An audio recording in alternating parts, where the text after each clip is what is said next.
오늘은 21페이지 보세요. 21페이지 교재. 자, 여기 함께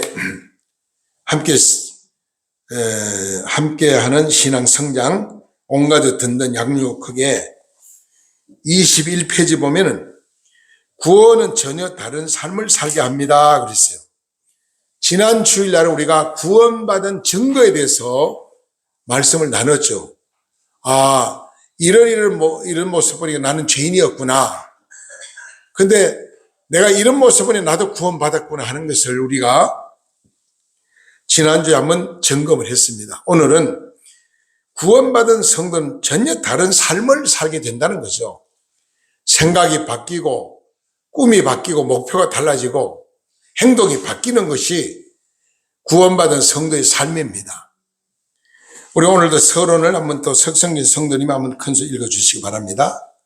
첫 번째, 만나면서 예수님을 믿으며 죄사함을 받아 하나님의 자녀가 될 뿐 아니라 죽은 후에는 심판을 받지 않고 지옥에 던져지지 않는다는 사실을 알게 되었습니다. 그런데 구원받은 자는 이런 복만 받는 것이 아닙니다. 하나님의 자녀로서 이전과는 전혀 다른 삶을 살아갑니다. 구체적으로 어떤 삶을 살아갈 수 있을까요? 첫째로 새 사람으로 살아갈 수 있습니다.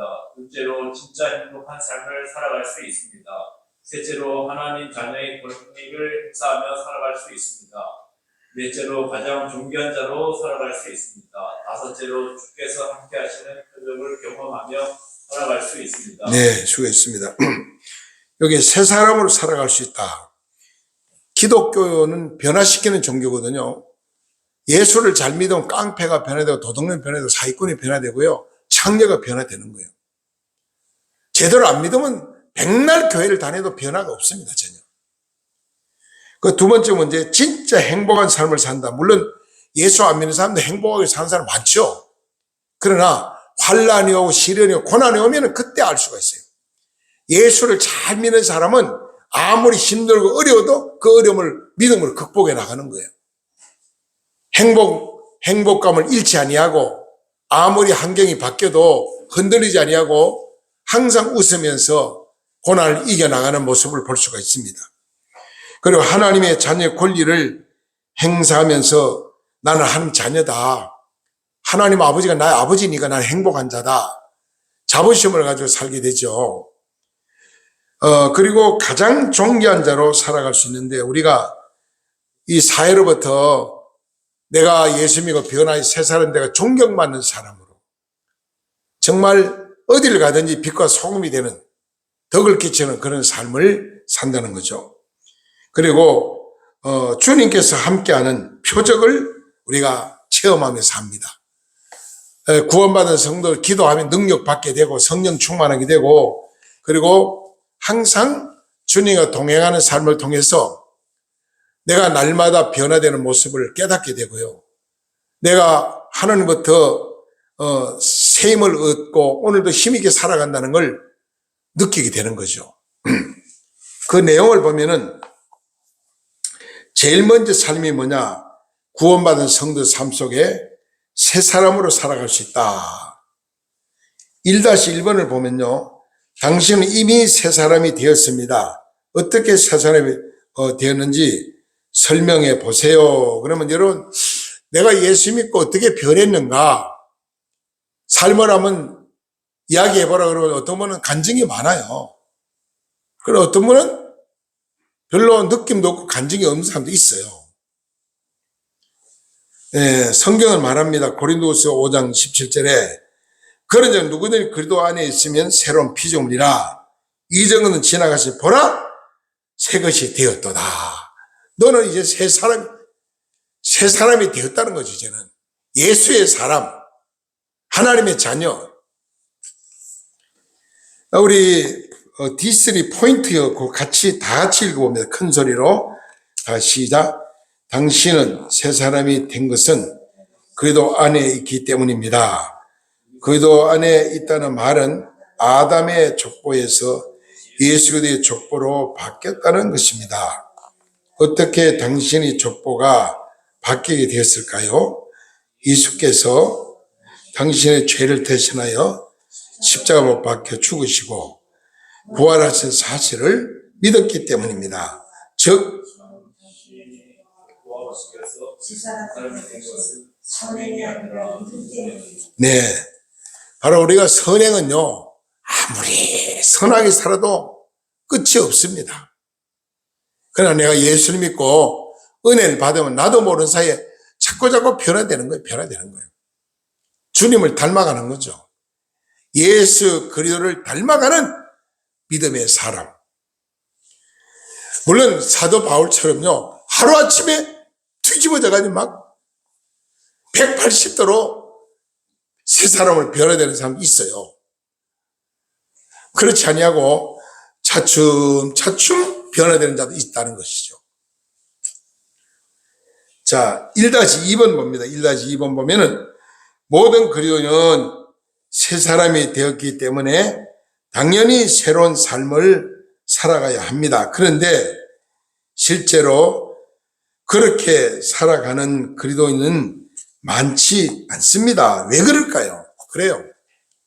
오늘 우리가 예수 믿으면 변화되어야 되고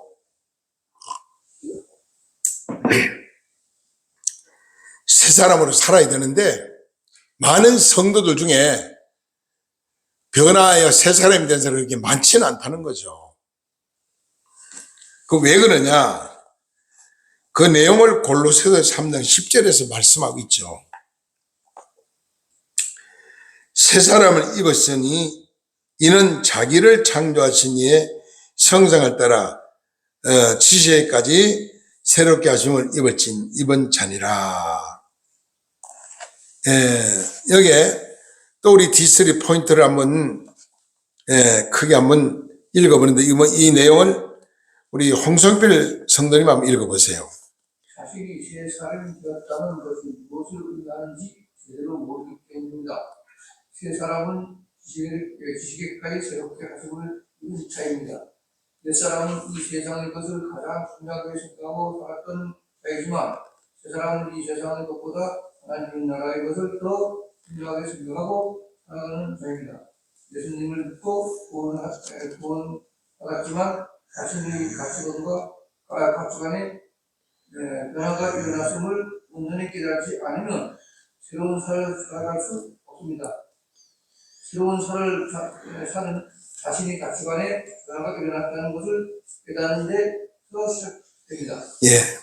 은혜란 단어가 뭐냐? 은혜란 단어는 깨닫는 걸 말합니다. 깨달았다. 내가 하나님 말씀을 깨닫고 설교를 듣고도 깨닫고 또 내가 성경을 보다가 읽다가 깨닫고 또 세상 돌아감을 보면서도 우리가 뭔가 깨닫고 그 깨닫는 것이 은혜라는 거죠. 은혜. 오늘 우리가 인간의 노력으로는요, 아무리 노력해도 우리가 결심을 하고 결단해도 이 새 사람이 된다는 게 쉽진 않아요. 그러나 성령의 능력을 받으면은 완전히 나도 모르게 하나하나 고쳐가게 되고 변화가 일어나게 되는 거죠. 그러므로 변화가 일어난다는 것은 깨닫는 데 있다는 걸 오늘 말씀을 했는데 그건 뭐냐? 오직 하나님의 은혜로만 된다 하는 은혜로. 1-3번 보면요, 새 사람은 먼저 무엇을 구축해야 할까 그랬어요.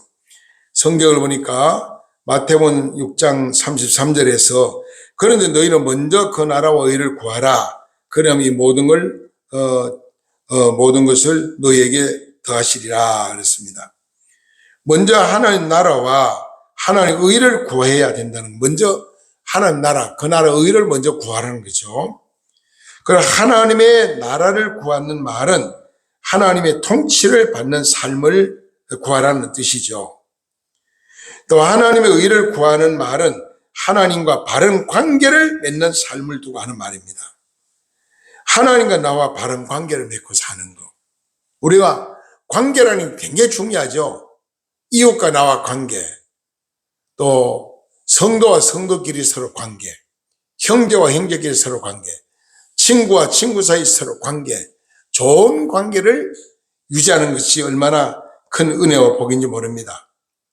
그래서 과거에는 육신의 정욕대로 살았지만 이제는 먼저 하나님의 통치와 하나님의 바른 관계를 맺고 사는 것. 하나님과 나와 바른 관계. 하나님과 나와 바른 관계를 맺고 사는 것이 성도의 바른 도리라는 것이죠. 그럼 넘겨보세요. 두 번째, 진짜 행복한 삶을 살아갈 수 있습니다. 어떻게? 2-1번 보니까 성경은 이스라엘을 향하여 너는 행복한 자로다 라고 말하고 있습니다. 그런데 우리는 그들과 비교할 수 없는 정도로 더 행복한 자입니다. 왜 그럴까요? 그랬어요. 밑에 로마서 8장 1절 1절 하나님 말씀 보니 이렇게 말씀했죠. 그러므로 이제 그리도 예수 안에 있는 자에게는 결코 정죄함이 없나니 이는 그도 예수 안에 있는 생명의 성령의 법이 죄와 사망의 법에서 너희를 해방시켰다 그랬어요. 예수 믿기 전에는 우리가 마귀의 종이고 죄악에 매여 살았는데 예수 믿는 순간에 죄에서 해방됐다는 거죠. 예수님께서 내 죄를 다 담당하시고 우리는 이제는 하나님의 자녀 의인으로 살도록 하나님 너는 내 백성이다 하고 딱 인쳐놨다는 거죠. 그 밑에 D3 포인트 한번 우리 김성력 성도님 한번 읽어볼까요? 우리 죄와 사망 한번 읽어보세요. 우리가 죄와 사망의 법에서 영원히 해방되었기 때문입니다. 이스라엘이 애국에서 해방된 것은 일시적이지만 우리가 죄와 사망과 심판과 지옥의 문제에서 해방된 것은 영원한 것입니다. 우리는 영원히 죄와 사망의 법에서 해방을 받았기 때문에 세상에서 가장 행복한 자라는 사실을 알아야 합니다. 네, 그렇습니다. 이 땅에서 제일 불행한 게 뭐냐? 죄에 매여 사는 게 불행한 일입니다. 죄에서 해방이 되면요, 자유함을 누리고 기쁘고 평안이 있는 거죠. 용기가 생기고 의욕이 생기고. 근데 죄에 눌러 살면요, 막 괴롭습니다. 힘듭니다. 고달픕니다. 오늘 예수 믿는 한 자녀들은 죄와 사망의 법에 해방됐다는 거예요. 그래서 거기에 자꾸 죄에 끌려가지 말고 이제는 천국의 소망을 두고 하나님과 더 어떻게 가까이 나가려고 노력하고 그걸 어떻게 돼? 늘 기도하고 하나님 말씀을 묵상하고 그 말씀을 살려고 노력하고 그런 삶이 필요하죠. 2-2번 보세요. 사람들이 세상에서 부귀와 영화를 누리는 모습을 보면 언뜻 행복이라는 것처럼 보입니다. 그런데 실상은 신기부르에 불의하다는 것을 알아야 합니다. 왜 그럴까요? 성경 요한일서 2장 17절에 이 세상도 그 정욕도 지나가되 오직 하나님 뜻을 행하는 자는 영원히 거하리로다 그랬거든요. 자, 그 밑에 포인트 석정리 성경 한번 읽어보세요. 세상에 있는 모든 것은 언제나 신화하고 사라지기 때문입니다. 진짜와 가짜의 구분은 불변성에 달려 있습니다. 진짜는 변하지 않지만 가짜는 변합니다. 그런데 이 세상의 모든 것은 변함으로 세상에서 누리는 부귀와 영화는 진짜가 아니라 가짜입니다. 따라서 비신자가 이 세상에서 잠시 누리는 부귀와 영화를 부러워하지 말아야 합니다. 왜냐하면 그들은 죽음을 반드시 심판받아 지옥에 던져져 영원히 고통을 당해야 하는 불쌍한 자들이기 때문입니다. 네, 그렇습니다. 세상 사람은 천국이 없으니까요. 하나님이 없으니까 뭐요? 자기 멋대로 살죠. 자기 멋대로. 이 땅에서 누리며 살려고 그러죠. 그런데 왜 돈 많은 사람이 자살하고요? 왜 인기 있는 연예인들이 자살하고 막 그럴까요? 세상 거 가지고 만족과 평안이 없다는 게 결과적으로 보면은. 내 삶 속에 만족과 평안을 오직 하나님이 나에게 주셔야 된다는 거예요. 은혜를 받아야 된다는 거예요. 예수님이 내 안에 있어야 된다는 거죠. 오직 주님을 만날 때만이, 주님을 의지하고 살 때만이, 주님 함부로 만족하고 주님을 바라고 천국의 소망과 살 때 우리는 행복한 자라는 거예요. 이 땅에는요, 아무리 가져도 다 어느 날 사라집니다. 건강도 물질도 명예도 사라지죠. 그러나 믿음은 영원한 거죠. 천국은 영원한 곳인데 우리가 이 땅에 살다가 하나님 부르면 찬송하며 기도하며 기쁨으로 천국으로 가는 거죠. 그래서 세상 사람하고 예수 믿는 사람 다른 게 뭐냐? 세상 사람은 죽음을 두려워합니다. 그 예수 믿는 사람은 죽음을 두려워하지 않습니다. 거의 다. 왜 그러냐? 더 좋은 나라로 가기 때문에. 눈물이 없고 고통이 없고 죽음이 없고 행복한 영원한 천국으로 이사를 간다는 그런 마음을 가지고 날마다 우리가 삶을 살기 때문에 죽음을 두려워하지 아니하고 기쁨으로 죽음을 맞이하죠. 2-3번 한번 보세요. 우리가 신앙생활을 잘해도 이 세상에서 살아가는 동안에는 각종 문제로 고통을 당할 수 있습니다. 그래도 절대로 신앙이 흔들리거나 절망하지 말아야 합니다. 왜 그럴까요? 요한계시록 21장 3절 4절 이런 말씀했죠. 하나님과 그들과 함께 계시리니 그들이 하나님 백성이 되고 하나님 친히 그들과 함께 계셔서 모든 눈물을 눈에서 닦아주시니 다시는 사망이 없고 애통하는 것이나 고가는 것이나 아픈 것이 있지 아니하니 전 것들이 다 지나갔습니다. 그래요. 우리가 살고 있는 이 땅에는 눈물이 많아요. 슬픔과 아픔과 고통이 떠날 날이 없어요. 이별이 있고 고통이 있고 죽음이 있고 실패가 있고 우리 주님이 우리의 눈에 눈물을 닦아준대요. 세상에 위로받을 것이 없는데 우리 주님이 저와 위로해 준다. 위로해. 너는 내 아들이다. 너는 내 딸이다. 내가 너와 함께한다. 두려워하지 말라. 낙심하지 말라. 내가 끝까지 너를 도와주리라. 우리는 절대로 이 땅의 것으로 만족하지 말고 내세 천국의 소망 가지고 하루하루를 기쁨으로 살아가는 거죠. 밑에 포인트 우리 다 같이 읽어볼까요? 같이 봅시다. 하나님께서 우리를 위하여 눈물과 사망과 애통하는 것과 고하는 것과 아픈 것이 없는 천국을 예비해 놓으셨기 때문입니다. 장차 우리는 천국에 들어가 하나님과 함께 영생 복락을 누릴 것입니다. 이 소망은 붙잡든 세상의 복이나 불행에 의해 좌우되지 않는 삶을 살아갈 수 있습니다. 다음과 같이 외쳐볼까요? 나는 진짜 행복한 사람입니다. 우리가 스스로 나는 불행한 자다 생각하지 말고 나는 진짜 행복한 자다. 나는 행복합니다. 나는 행복한 자입니다. 하고 어깨를 펴고 자부심을 가지고 날마다 외치며 살아가는 거죠. 예. 아이고 나는 불행해. 신세가 따분해. 내 꼬라지 이러면 자꾸 주저앉아요. 그러나 생각을 바꾸세요. 나도 성공할 수 있다. 나도 건강해질 수 있다. 나에게도 평안이 있고 나에게도 소망이 있다.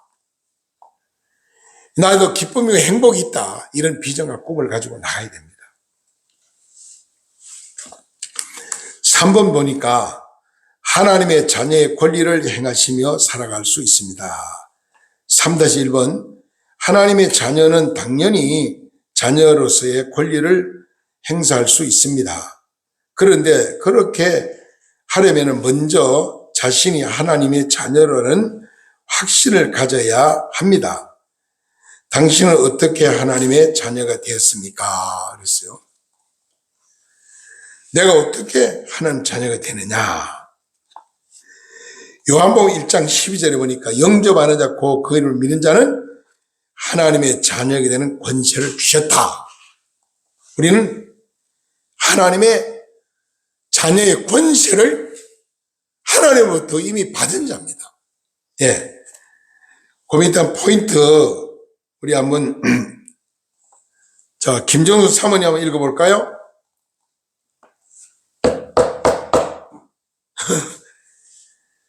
하나님이 그분과 아니요. 그 밑에 혈육관계. 하나님이요 혈육관계 어디를 보는 거예요 지금?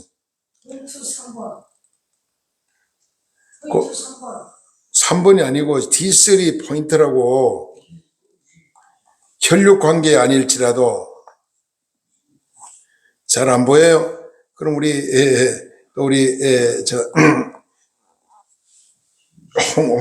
홍성필 성도님 읽어보세요.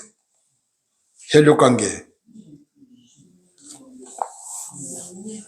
엉뚱한 데를 보는 거예요. 자, 홍 사장 읽어보세요. 혈육관계. 혈육관계가 아닐지라도 입양을 통하여 법적으로 친자관계를 맺을 수 있듯이 하나님의 자녀가 아닌 자도 얼마든지 하나님의 친자관계를 맺을 수 있습니다. 어떻게 하면 하나님의 자녀가 될 수 있을까요? 오직 예수께서 우리의 죄를 대신하여 십자가에 못 박혀 죽으시고 부활하신 사실, 즉 복음을 만나면 복음을 믿으면 됩니다. 당신이 복음을 믿고 있다면 이미 하나님의 자녀가 된 것입니다. 예. 복음이 뭐냐? 복음이 예수 그리스도가 복음이거든요. 그 예수를 믿는 사람은 이미 다 구원을 받았다는 거죠. 구원 받았기 때문에 오늘 우리가 하나님을 찾게 되고 기도하게 되고 천국의 소망 가지고 사는 거죠. 3-2번 보니까 모든 신분에는 그에 따르는 권리가 있듯이 하나님의 자녀도 그에 따르는 권리가 같습니다. 하나님의 자녀는 어떤 권리를 가지고 있을까요?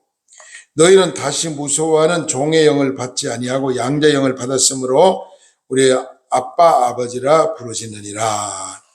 하나님을 나의 아버지로 부르는 자. 자녀임은 또한 상속자, 곧 하나님의 상속자요 그도와 함께한 상속자니 우리가 그와 함께 영광을 받기 위하여 고난에도 함께 참여할지니라. 나와 아무 관계 없었는데 입양을 하면은 호적에 올라간 내 자녀가 되는 것처럼 우리는 나와 예수 믿기는 예수님과 나와 아무 관계 없었는데 예수를 믿음으로 예수님과 접붙였다는 거예요. 예수님 접붙였다는 거예요. 여러분, 감난나무, 돌감나무를 잘라내고 창감난나무를 접을 붙이면 뿌리는 돌감나무인데 위에 가지는 창감나무 좋은 열매를 맺는 거예요. 그러면 예수님과 나와 접붙이면은 오늘 저와 열매가, 좋은 열매가 많이 맺어지는 거죠. 예. 그래서 우리는 하는 자녀의 권력을 누립니다. 자, 그 밑에 포인트. 육신의 자녀가 부모에게, 우리 한번 김성령 성도님 한번 읽어보세요. 육신의 자녀. 육신의 자녀가 부모에 한번 읽어보세요. 육신의 자녀가 부모에게 양육 청권과 재산 청권을 가지고 있듯이 하나님의 자녀도 영의 하나님 아버지이신 하나님께 양육 청권과 재산 청권을 가지고 있습니다. 따라서 이 세상에서 살아가는 동안 필요한 모든 것을 하나님 아버지께 요청할 권리가 있을 뿐 아니라 장차 천국을 상봉할 권리를 갖고 있음을 알아야 합니다. 네, 그렇습니다. 우리는 제일 좋은 복이 뭐냐? 천국에 들어간다는 복. 이게 큰 복이고, 이 땅에 사는 우리 어려운 일을 만나고 답답을 만날 때 기도하라고 그러죠. 기도 하나님이 우리 기도를 들어 응답해 준다고 그랬거든요. 그게 큰 권세고 능력이고 축복입니다. 힘들고 어릴 때 하나님, 나 너무 힘듭니다. 이 문제를 하나님 좀 해결해 주세요 하고 하나님께 맡겨 기도하는 거죠.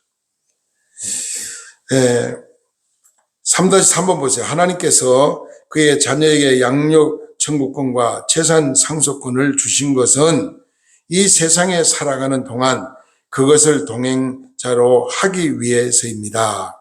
어떻게 두 권리를 사용할 수 있을까요? 환난 날에 나를 부르라 내가 너를 영화롭게 하리니 네가 나를 영화롭게 하리로다. 환난 날에 나를 부르라 내가 너를 건지리니 네가 나를 영화롭게 하리라.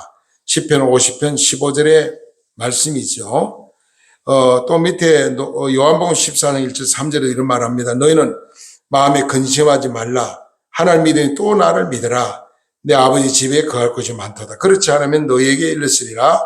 내가 너희를 위하여 거처를 예배하러 가노니 가서 너희를 위하여 거처를 예배하면 내가 다시 와서 와서 너희를 내게로 영접하여 나 있는 곳에 너희를 있게 하리라. 이게 하나님의 약속이죠. 하나님의 약속. 밑에 디스리 포인트 봅니다. 첫째, 양육천국권은 기도를 통해서 사용합니다. 갓난아이 같이 울면서 부모의 모든 문제를 해결해 주듯이 기도하면 하나님께서 각종 모든 문제를 해결해 주신다는 거죠. 둘째는 재산 상속권은 두 가지가 사용할 수 있습니다. 즉 죽은 후에 천국에 들어가는 것, 또 살아 생전에 장차 천국에 들어가리라는 소망을 가지고 살아가는 것. 이것이 우리에게 큰 복이다 그랬어요. 네 번째, 가장 존귀한 자로 살아갈 수 있다. 가장 존귀한 자가 어떤 자냐? 4-1번을 보면은 하나님께서는 성부, 성자, 성령 삼위로 존재하심으로 성령께서는 곧 하나님이십니다. 그런데 성령께서 어디에 계실까 그랬어요. 성령 하나님이 어디 계시느냐? 요한복음 14장 17절에 보니까 그는 진리의 영이라 그는 너희와 함께 거하시며 또 너희 속에 계심이라 그랬어요. 예수님은 지금 영으로 오셔서 내 안에 늘 나와 함께 계신다는 거죠. 영으로. 우리가 날마다 예수님을 만나는데 어떻게 만나요? 영으로 만나요. 영으로 인격적으로 만나는, 영적으로 만나고. 자, 밑에 포인트 한번 봅시다. 같이 읽어봐요. 다 같이. D3 포인트. 본문에서 그는 성령을 가리킵니다. 성령께서는 예수님을 영접하는 순간 우리 안에 거하십니다. 따라서 성령께서 이미 믿은 신자뿐 아니라 간 믿는 신자 안에도 거하십니다. 성령께서 우리 안에 거하신다는 것은 항상 하나님이 우리와 함께 하신다는 의미입니다. 그래요. 하나님은 언제나 나를 떠나지 않는다는 겁니다. 내가 힘들 때도, 내가 외로울 때도, 내가 슬플 때도, 내가 실패할 때도 언제든지 나와 함께 하신다는 거예요. 4-2번을 보면 성령께서 우리와 안에 거하심으로 우리가 모든 하나님께 거하시는 성전이 됩니다. 우리가 하나님의 성전이라는 것은 어떤 의미를 지니고 있을까? 너희는 너희야 하나님의 성전인 것과 하나님의 성전이 너희 안에 계시는 것을 알지 못하느냐? 고린도 전서 3장 16절에 말씀을 하죠. 자, 그 D3 포인트가 아주 중요합니다. 그걸 또 같이 읽어봅시다. 다 같이 시작.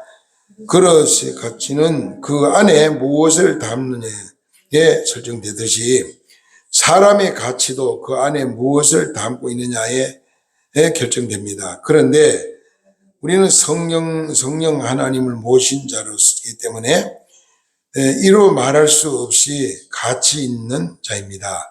우리는 성령을 모시고 있기 때문에 이 세상에서 가장 소중한 자입니다. 그래요. 여러분, 성경은 말합니다. 부잣집에는요, 금그릇도 있고, 은그릇도 있고, 질그릇도 나무그릇도 있다 그랬어요. 그릇이 종류가 여러 가지인데, 아무리 귀한 그릇이라도, 그릇이 깨끗해야만 거기에 뭘 담을 수 있다는 거죠. 그리고 주인이 그릇이 깨끗해야 귀하게 쓰신다는 거예요. 그리고 그릇 안에 무엇을 담았냐에 따라서 그 이름이 달라지잖아요. 똑같은 그릇, 밥을 넣으면 밥그릇이고 국을 넣으면 국그릇이고 반찬은 반찬 그릇이 되잖아요. 오늘 내 심령 속에 무엇을 담아 있느냐. 어떤 사람은 흙이, 어떤 사람은 욕심, 어떤 사람은 정욕, 어떤 사람은 미움, 어떤 사람은 시기, 질투, 원망, 불평이 내 안에 꽉 자리 잡고 있어요. 그 입만 열면 그게 나오게 돼 있어요. 내 안에 예수 그리스도의 인격으로 가득 차 있으면 입을 열면 뭐가 나요? 찬송이 나오고 감사가 나오고 예수 그리스도의 저절로 예수 그리스도가 나오는 거죠. 내 마음의 그릇에 사랑을 가득 담으면 입만 열면 사랑의 언어가 나옵니다. 과연 나는 내 마음의 그릇에 무엇을 지금 담고 있는가? 여러분 스스로 한번 점검해 보시길 바랍니다.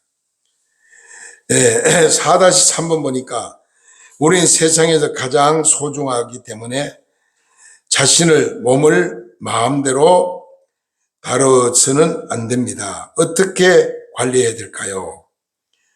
고린도 6장 19절 2절에 보니까 너희 몸은 너희 하나님께로부터 받은 바 너희 가운데 계신 성령의 전인 줄을 알지 못하느냐. 너희는 너희 자신의 것이 아니라 값으로 산 것이 되었으니 그런 점 너희 몸으로 하나님께 영광을 돌리라 그랬어요. 그러니까 뭐냐?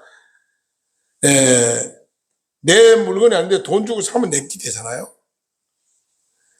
오늘 저와 여러분들이 예수 그리스도의 보혈의 피를 지불하고 우리를 샀다는 겁니다. 피값을 지불하고. 예수 그리스도의 보혈의 피값을 지불하고 저와 여러분을 샀다는 거예요. 그래서 내 것이 아니고 이제는 주님의 것이라요. 주님의 것.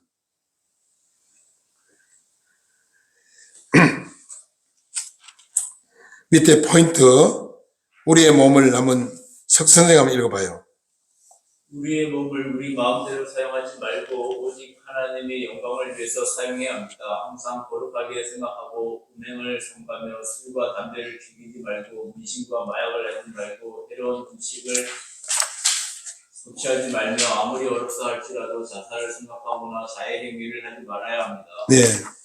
말세가 되면요, 점점 문신하는 자가 성경에 보면 많아진다고 나와 있어요. 성경이 다 이렇게 예언이 돼 있어요. 요즘 목욕탕에 가보면, 이야, 왜 그렇게 문신한 자가 많아요? 전신에 문신이야, 이거 다리까지. 이게 말세 징조거든요. 마약, 알코올 중독, 그래서 여기에 우리가 내 몸은 거룩한 성경이기 때문에 더럽히면 안 된다는 거예요. 술로, 그 다음에 그 외에도 음행으로, 여러 가지, 문신이라든지 마약, 이런 걸로 우리 몸을 절대로 더럽히면 안 된다. 특히, 자살. 이건 자살하면은 우린 천국 못 간다고 성경은 말씀하고 있어요. 절대로 자살을 생각하면 안 된다는 거죠. 마지막 부분에 이제 보면은 주님께서 함께 하시는 표적을 경험하고 살아갈 수 있습니다. 이게 아주 굉장히 중요해요. 예수 믿는 사람은요, 기도 많이 하고 성령 충만하면 능력을 받아요, 능력. 여러분, 상상도 못할 하는 지혜를 받고 용기가 생기고 힘이 생기고 거기에 안 되는 게 척척척 되는 역사가 나타나요. 그거는 경험한 사람 외에는 모릅니다. 경험한 사람이 그걸 간증을 많이 하고 있죠. 5-1번 보면요, 전능하신 하나님의 자녀이므로 우리가 하나님 능력을 행하는 것은 지극히 당연합니다. 성경은 우리가 어떤 능력을 행한다고 말씀하고 있습니까? 여기에 마가복음 16장 17절 18절 이런 말씀하죠. 믿는 자에는 이런 표적이 따르니니 곧 저희가 내 이름으로 귀신을 쫓아내며 새 방언을 말하며 뱀을 집어에 무슨 독을 마실지라도 해를 받지 아니하며 병든 사람 손을 얹으며 나으리라. 그렇다고 해서 여러분 쥐약을 마신다든지 또 그 다음에 농약을 마신다지 내가 죽는 거 언젠가 보자. 그건 하나님을 시험하는 거야. 하나님 시험하는 거야. 이 말은 그런 어떤 극한 상황에 처했다 할지라도 하나님 나를 살려준다는 거죠. 하나님 보호해준다는 거예요. 내가 하나님을 시험하려고 계획적으로 하면 안 돼요. 내 몸을 내가 상하게해놓고 하나님 이거 고쳐달라고 기도하는 어리석은 거죠. 항상 내 몸을 관리를 잘하고 건강관리하면서 경건훈련하면서 그리고 하나님께 우리가 기도가 나오면 진짜 어쩌다가 독사에 물리는 있고 어떤 독한 독을 마신 것처럼 고난이 와도 하나님 나를 살려준다는 거죠. 밑에 포인트는 우리 다 같이 읽어볼까요? 다 같이 시작. 성경은 믿는 자들에게 예수님의 이름으로 귀신을 쫓아내고 새 방언을 말하고 뱀을 짚고 무슨 독을 마실 자로 해를 받지 아니하고 병든 사람의 손을 얹어 나은 듯 각종 표적을 따른다고 약속하고 있습니다.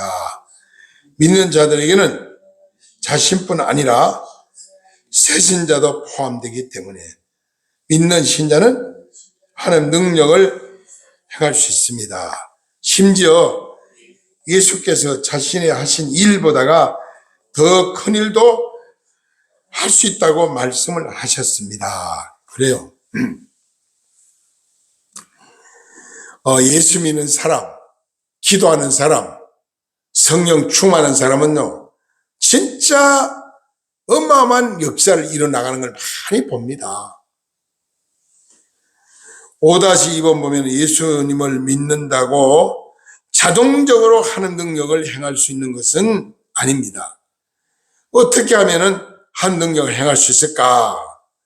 제자들이 다가 두루 전발세 주께서 함께 역사하시고 그에 따른 표적을 말씀을 확실히 증거했다 그랬거든요.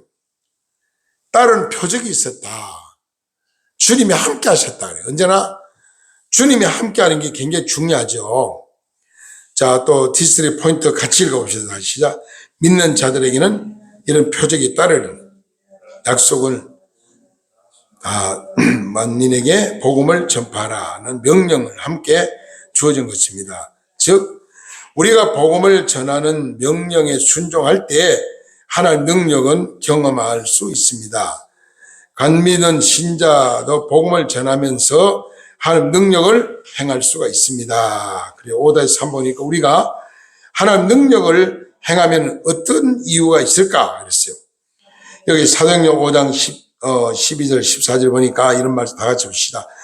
사도들의 손을 통하여 민간에게 표적과 기사가 많이 일어나며 믿는 사람이 다 마음을 같이하여 솔로몬 행각에 모이고 그 나머지는 감히 그들과 상존하는 사람들이 없으니 백성이 친송하더라. 믿고 주께로 나오는 자가 더 많으니 남녀의 큰 무리더라 그랬어요. 그래요. 우리가 예수 믿지 않는 사람들로부터 칭찬받는 성도, 존경받는 성도, 먼저 그런 삶이 굉장히 중요하죠. 예. 마지막 우리 디스리 포인트 읽어보고 말씀 마칩니다. 다 같이 봅시다. 다양한 면에서 첫째로 한 능력을 행한 저는 성경뿐 아니라 경고하고 계십니다. 둘째로 이를 저를 하나님께서 살아계신다는 것을 깨닫고 예수님을 영접하여 구원자를 받게 됩니다. 셋째로 교회적으로는 성도들은 마음을 가질 뿐 아니라 왼수가 증자되어 부흥을 가져오게 됩니다. 넷째로 하나님께서는 세상 사람들이 성도들을 칭찬하는 것으로 인하여 영광을 받으십니다. 따라서 간 믿은 신자라 할지라도 주께서 함께 하시는 표적을 경험하는 삶을 살아야 합니다. 그리고 오늘 우리가 하나님 나와 함께 하는구나. 하나님 내 기도를 들어주시는구나. 하나님 나에게 은혜를 주시는구나. 그걸 날마다 깨달으면서 하나님께 소망을 두고 사는 저와 여러분들의 삶이 날마다 이루어지기를 간절히 부탁을 드립니다. 기도드리겠습니다. 사랑과 은혜가 풍성한 거룩한 주님 감사합니다. 오늘 예수 그리스도를 구주로 믿고 영접하는 자는 능력과 권능이 하나님 권능이 함께한다고 그랬습니다. 귀신이 물러가고 병이 낫고 어떤 고난과 역경 속에서도 고난을 받지 아니하고 승리한다고 말씀했사오니 이러한 능력을 우리가 체험하고 체험적인 신앙으로 하나님께 영광을 드러내게 하여 주시옵소서. 이 모든 말씀 예수님의 거룩하시는 받들어 감사하며 간절히 기도드리옵나이다. 아멘.